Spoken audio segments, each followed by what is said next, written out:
my fellow readers, I, Dark Symphony 777, with a fan fiction review. As always, a link to this story will be in the description below. Please like the video, subscribe to the channel, click on that bell for notifications, leave a comment in the comment section below on your thoughts on the story and any future fan fiction you want me to review.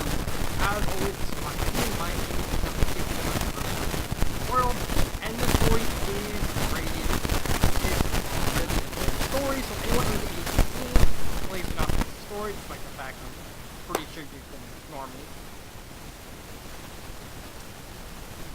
I'm gonna be age restricting this. So, we are finally finishing with the Woman in Red trilogy, written by Clocktower, currently re-uploaded by Bismarck, I would say Alexander. Woman in Red 3 is probably the best of the trilogy. I said before in Woman in Red 1 and 2. It is far and away the best of the trilogy, not counting Woman in Red 4. It's one of the better erotic stories I've read. There are better erotic stories out there. The story, cough, cough, not cough, cough, insert Mario joke here, of him getting all the ladies. That joke fell flat. Ba-da-boom! Because it's Paper Mario. Alright. So let's get started. So, Woman in Red 3 takes place during the events of Resident Evil 4. So everyone knows Resident Evil 4 is the big guy. It's probably the most popular Resident Evil game of the entire franchise. It's the one that gave us, the third-person over-the-shoulder thing that popularized the QuickTime events. It popularized a lot of stuff that a lot of people now really hate. Hey, don't blame me. Blame Capcom for making that game as it is. Then again, if it wasn't for Resident Evil 4, we probably wouldn't get Devil May Cry in the first place. Hey! So, Woman in Red 3 takes place during the events of Resident Evil 4. Claire is taking care of Ashley Graham this time instead of Leon. Of course, Women in Red. Of course, it has to be the red women wearing red. And so, Claire is currently, at this point in time, trying to get over Ada. They broke up at the end of Women in Red 2. And so, she's been forced into working for the government. And so, they're giving her a job of, here's Ashley Graham. Take care of her. And she's like, okay. And so, they're together, she protects him. And then we get like a Nancy Benoit situation where Claire kind of falls in love with Ashley and Ashley kind of falls in love with Claire. And, they're worried that it might break out because, she technically works for the government and Claire is afraid that, Ashley might be taken away from me and I might lose my job, which is a fair point. So they go over to Europe, to not Spain, because Resident Evil 4 totally does not take place in Spain. They're super serious. It's Capcom's words, not mine. It's not. They call it not Spain. And Ashley is kidnapped by Krauser. This time, Krauser is actually a woman. Logic. And so Claire has to travel through the Pueblo, Salazar's castle, and then the island to get Ashley back, and she runs into Ada working for Wesker and Alexa, as well as running into Annette Birkin. Why she's there? I guess they wanted to replace Louise Sarah with a woman, and so it's like, and the author's probably like, who do I replace? Should I just gender? Wait. Annette was a thing. Switch him with Birkin's wife. And so now Birkin is there in Resident Evil 4, kind of joining in whenever possible. And we also get the merchant. We get Sadler, we get Salazar, we get Mendez. We get the merchant, who's far and away the best character. I'll talk about him when I get the character. So, the template for the story is much better oriented and balanced for to give us the sexual scenes rather than Resident Evil 1, Women in Red 1, which the story just went by too fast to really get a hit at anything, and Women in Red 2, where it was literally all sex. So, Women in Red 3 strikes a very fair balance. A lot of the sex scenes are a little bit on the short side, but the story actually gives a actual explanation of why the sex scenes have to be so short. Keyword, the Las Plagas. In this version, Annette worked on the Las Plagas and modified them so that way they can't reproduce, and so they're because the Las Plagas, they behave like actual organisms. They, make people give into their basic desires, leading to coitus and repopulation. And so Annette kind of got rid of that they can't reproduce, try and stop them.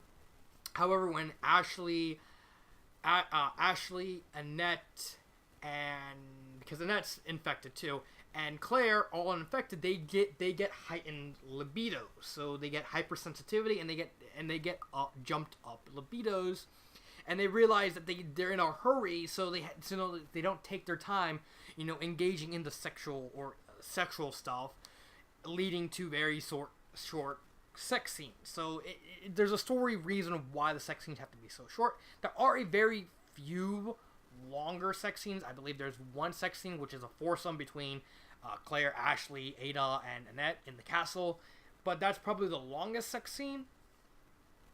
Claire also runs into the merchant, and she's like, "Why are you here?" And the merchant's deal is he's, you know what? I'll say merchant for characters. I just think he's better fit for characters because he's just hilarious. And so they quickly defeat all of Sadler's men except for Krauser. Claire finds out Ada's working for Wesker. They go through the village, the island, not the island, the castle, and then the island. And so, they're wiping everyone out. Sadler's like, I don't care. And everything's done. Well, not necessarily. The story actually ends with a big sequel hook where Ada, she's working with the other person, with this mysterious person. I believe Women in Red 4 actually reveals who picked up Ada, because in this version, Claire was about to fight Ada for the sample of the Las Plagas instead of Leon just letting her go. When she was hit, where Claire was hit by the flashbang glasses from the actual game, and she's picked up by this mysterious stranger. I believe Woman in Red 4 reveals she was one of the characters from Operation Raccoon City. I believe so. I believe it is. I believe they do mention her name. I think it's Banshee. I can't remember who the characters of that game are. We also get Krauser still alive despite being stabbed through the chest. Yes, we have to have a chest decapitation. Now being forced to work for Annette for her plans. Wesker and Lexia, they're planning everything. They got the sample, and they have a second sample. They managed to get another sample anyway. That one's more revealed in Woman in Red 4, because they did reveal between the events of Woman in Red 3 and Woman in Red 4 that Wesker does in fact get another sample of Las Plagas. And also the story finally ends with a little teaser for Resident Evil 4. Not Resident Evil 4, Woman in Red 4. Which, if you actually read the sneak peek, it was actually looking and shaping up to be the best in the series. It was going to tie everything up in one nice big bow. I did in fact read some of Woman in Red 4. It was amazing. It was much longer. Woman in Red 4 was obviously supposed to be the grand finale, everything finishing up, because I doubt the author would even care about Resident Evil 6. Because, probably finish up Ada's story, because the whole thing with Resident Evil 6 was the bad guy's motivation was Ada Wong friend-zoned me. And with you can probably do some kind of shenanigans with the C-Virus stuff like that, and maybe Sherry, I don't know. But it did look like everything was going to end with Woman in Red 4 as the last in the series. But the story, as far as I'm still knowledgeable about, it was not finished. Now, whether Bismarck Alexander actually has Woman in Red 4, that one, I'll be okay with the story as it ends right now, because I think even with the plot hole, the open ending that's supposed to lead into the next story, It's fine for what it is. Bismarck and Bismarck can actually just finish doing. Can just probably even finish Resident Evil Women in Red 4 if it's not finished. I don't know how far I got. I got as far as the oil area where they're about to fight. Yeah, where they're about to fight Irving. Where they're about to go after Irving. That's as far as I got in the story, and then I had to take a little break. And when I came back to reread the story was gone, so I couldn't. I don't even know if the story's finished or not. For all I know, it might not be. Because I think at the time the Women in Red 4 was still being updated on adultfanfiction.net, so I'm not sure if it's finished. I'm going to lead towards not finished. And I'm stretching on this whole finished, not finished thing for Women in Red 4 way too long. I just realized that. Point is, the plot is good. It's a fair balance between the sex and the plot. It gives us a storyline reason on why they're having sex. When it comes to erotic stories, I actually really like that. There has to be a storyline version for the sex. Like, if a story just has sex for the sex, that's fine, as long as it's a short story, so that way, you can just get your knocks off. But if you're going for a long story, for like anything over like 7,000 words, then you better have some kind of reason why the characters are having sex in the first place. And Women in Red 4, that one had a storyline version with just Ada saying, "Oh, if you want to escape Raccoon City, okay, eat me." Women in Red 2, that one didn't have a storyline reason for sex, but I don't really like Women in Red 2 the least. I don't even like Women in Red 2 less than Women in Red 1, because Women in Red 1 was rushed, but at least it was an okay introductory to the series. And Women in Red 3 was far and away the best story, with actually adapting a lot of the stuff from Resident Evil 4. With them fighting Salvador, Claire fighting the Bella sisters naked in the middle of that little arena where you fight them, wrestling. But that's another thing. But that's probably my only complaint was to be the grammar. Let's continue before I go off topic again with the Bella sisters. Characters. Let's start with the bad guys. Mendez, Salazar, and Sadler. Bland. Mainly because they don't get as much screen time in the story as they do in the actual game. Like Mendez, that's fine because Mendez doesn't really show up that much anyway. He's just there. Salazar was more of a disappointment because he was out of the three villains, well, minus Krauser. Out of Mendez, Salazar himself, and Sadler, Salazar was far away the most entertaining.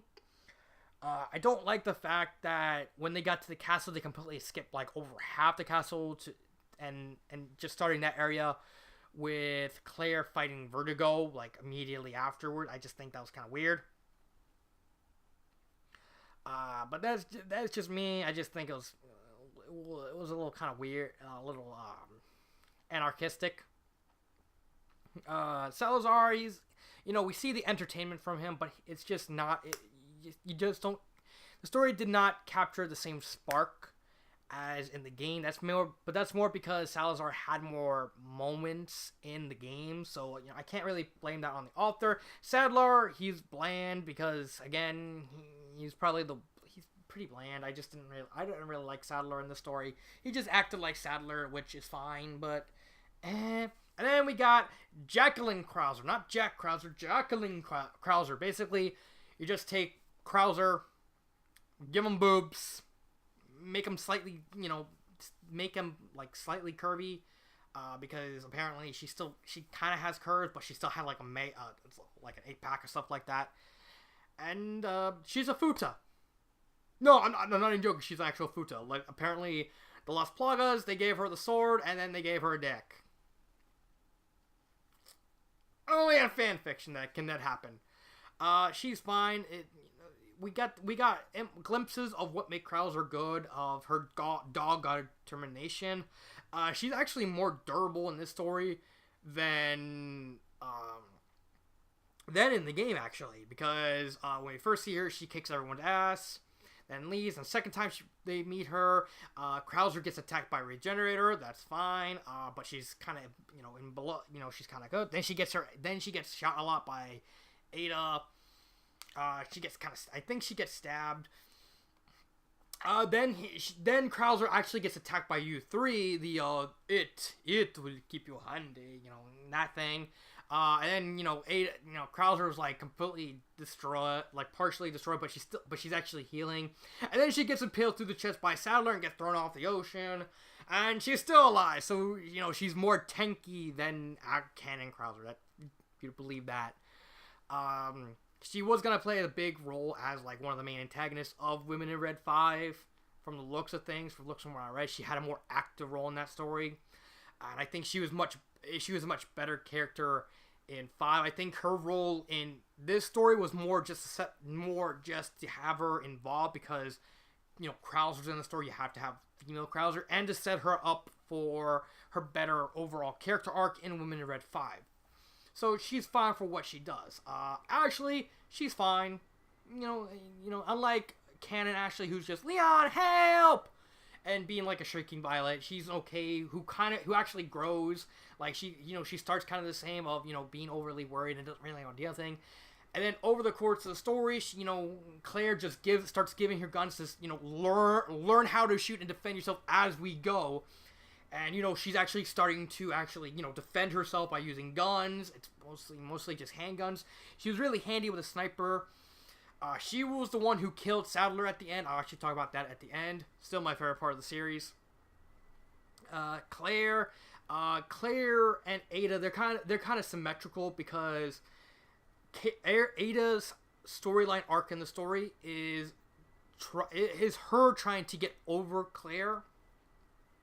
Because she fell in love with Claire. Like, she only used Claire as a sex toy. That was basically her whole purpose for Claire at the beginning, and then she actually fell in love with her. But then she realized that Claire is really not fit for this sort of thing, and so, and then got jealous of Steve, which happened in Women in Red 2. Hence why I said with Women in Red 2, you gotta read that story to understand some parts of this story. Most of that has to do with Claire and Ada, specifically. And she has to try and she becomes like the bitter, overly protective ex-girlfriend, and actually warns Ashley. I said, if you do anything bad to her, bam, I will shove this handgun so far up your ass and fire about 12 and empty the clip into it. She doesn't actually say that in the story, but she does start to to actually sodomize her, just not with a gun.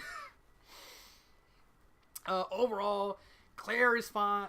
Ada is a good character. Claire's storyline arc is having to come to grief that she hasn't really gotten over Ada, but also trying to realize that she genuinely fell in love with Ashley, but she really only she kind of partially lusted after, partially loved Ada, but Ada was just too much for her, and so really wants Ashley, and she's really conflicted over the course of the story over whether or not to really continuously be in these dangerous situations or just take it easy and be with Ashley.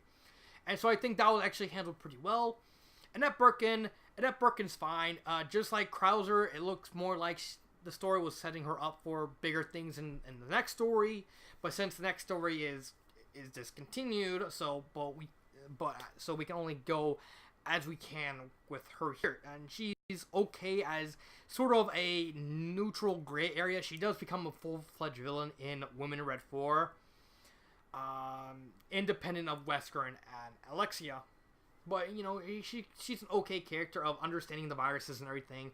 So I think she would play so she made kind of a contrast with Wesker, who in this story is kind of bumming it as he goes along, just pulling it, going by the ear.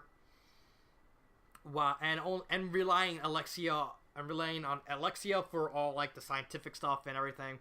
While Annette just automatically knows how to and has access to the Las Plagas and more, just trying to I have plans and stuff like that. So at the end she was really, really ambiguous on her goals, it left a nice little mystery over, wanting to read the next series.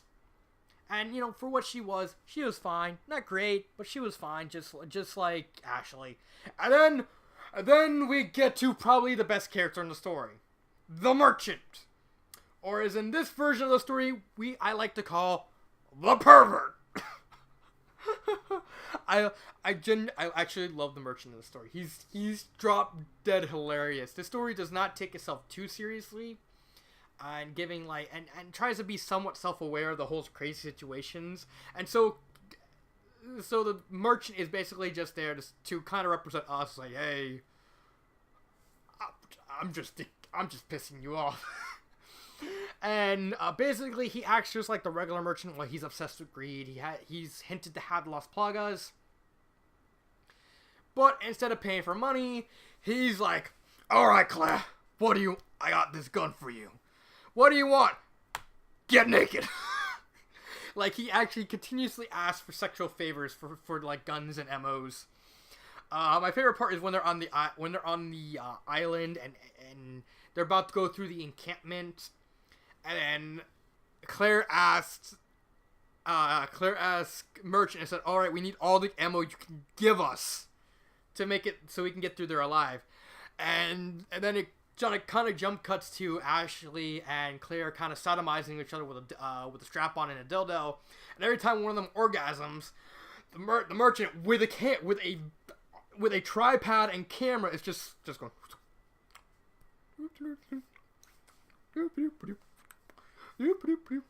And then Claire actually gets a message from Sailor, and he's like saying, "Claire, where are you?" And Claire looks at the pervert, and he just calmly pulls out the Killer 7 Magnum and just starts spinning around, like, just not taking the situation seriously. Like, I give no fucks. But seriously, he's the best character because of how ridiculous he is. He's like, "All right, let's see how many crazy situations I can get in." It's like, all right, I need. There's another scene where the Gigante was let go, and the Merchant's actually right next to Claire in the little encampment, and Claire's trying to figure out how to get past the Gigante, and he's like, "Well, he might kill you too," and he's like, "I don't know, I have all day." And Claire is like, "Okay, so how do I kill him?" "Well, I got something. This is an RPG, okay? You can kill him with this, okay? You gotta do it naked, okay?" And so Claire actually strips naked, just barges into the arena, and whistles for the Gigante. He's like, BAM! And one shots the Gigante. It's just, I'm sorry. I would recommend this story if only for the Merchant, because he's just over the top ridiculous. I just love the Merchant. He's just so funny. But yeah, the Merchant is basically just a greedy guy, except he keeps giving these sexual favors from the girls so that way he can sell them for money. Said, "Hey, I have clients. I pick the pictures, put them in a calendar, sell them to clients. No internet at all. May not stop idiots from taking pictures and putting them online anyway. But I personally do not do that." And a lot of the more comedic moments honestly involve the Merchant, because he's just he's just kind of hilarious. It's like, "Hey, if you're gonna fight again, make sure we find mud. You're watching that?" Say what? And he's part of my favorite part too. Grammar errors. Grammar errors is probably the only part I have a complaint with. There are not many grammar errors, unlike 1 and 2, but god dang, there are so many parts. There are so many pieces of dialogue that don't have quotation marks. It gets really annoying. The point with quotation marks is if you're like a speed reader, you can skim through and you can see what the dialogue is. But without those quotation marks, if someone starts skimming or speed reading, they're not really gonna understand. They're gonna have a little trouble figuring out who's saying what. And more importantly, what's a piece of dialogue and what's not. That, without the quotation marks, you need the quotation marks to denote dialogue, and without that, you're gonna have a bad time. And I just really think that's the only thing that should be fixed. Just go over where the dialogue is and put quotation marks there. That's pretty much it with fixing the story. Everything else is fine. Pacing. Truth be told, I actually already talked about the pacing when I talked about the plot. Anyway, the pacing is fine. It gives us a storyline reason why the sex is so short. It's a nice balance between the sex and the plot without going overboard on either one. There's plenty of, differing plot lines that kind of solved over the course of the story. That's fine. And overall, I think it's a really nice story. Would I recommend it? Yes, I would. It is one of the better erotic stories, not the best erotic story. Who Rules from FIMfiction.net, that's a better erotic story. Mushroom Story, again, Mario, because obvious, is a much better erotic story, despite the fact not being complete. There are a bunch of other better erotic stories than even Women in Red 3, but for what it is, it's above average. It's well above average of a good erotic story. Favorite part, I actually mentioned this all the way back in Women in Red 1 because I didn't think the author had 2 and 3, but it bears repeating. Near the end of the story, they're fighting Sadler. They can't really do that much damage on her. And here comes Ashley Graham, butt naked, holding a rocket launcher. Claire is like, and Ashley points her head behind her to, of course, the merchant, recording everything. It's like the story actually points out. It's like, yeah, he does this. And then, Ashley, gets ready with the rocket launcher, and then it doesn't fire. And she's like, why isn't it firing? And then Claire just calmly turns off the safety, and he's like, oh, thank you. Bang! I thought that was just perfect end to the story. Just take the piss out of me one last time. Because when I actually read that part the very first time, I actually laughed. I actually lost it. And my mom actually stormed into my room saying, "Why are you laughing?" I said, "This naked lady just fired a rocket launcher at this weird tentacle monster." And she said, you need mental help. I'm like, it's a story. I don't really care. I just think it was funny. But overall, that part was actually hilarious. Anything with the merchant was hilarious, but that one was just the top of the top. Would I fix anything? Again, just add the quotation marks to the parts of the story where there's not really where there's problems with no quotation marks around. That's pretty much it. Fix the grammar errors if you want to, but it's basically just boils down to just add the quotation marks where they need to be added, because it happens over the course of the story. It becomes annoying because my body starts wanting to skim, but I know about the errors, so I can't afford to skim. But overall, final thoughts. This is a great story. It's far and away the best of the three. Maybe if the author wants to, just change the name from Woman in Red to Woman in Red Trilogy. That's just me. Overall, I really do like the story. The merchant is the best part, obviously, because he's just hilarious. He basically, how you can make a ridiculous pervert a large ham, you get the merchant. So this has been Dark Symphony 777, and this is my review of Women in Red 3. That is such a hard way to say when you speak in a certain speed and you accidentally say Resident Evil or something. And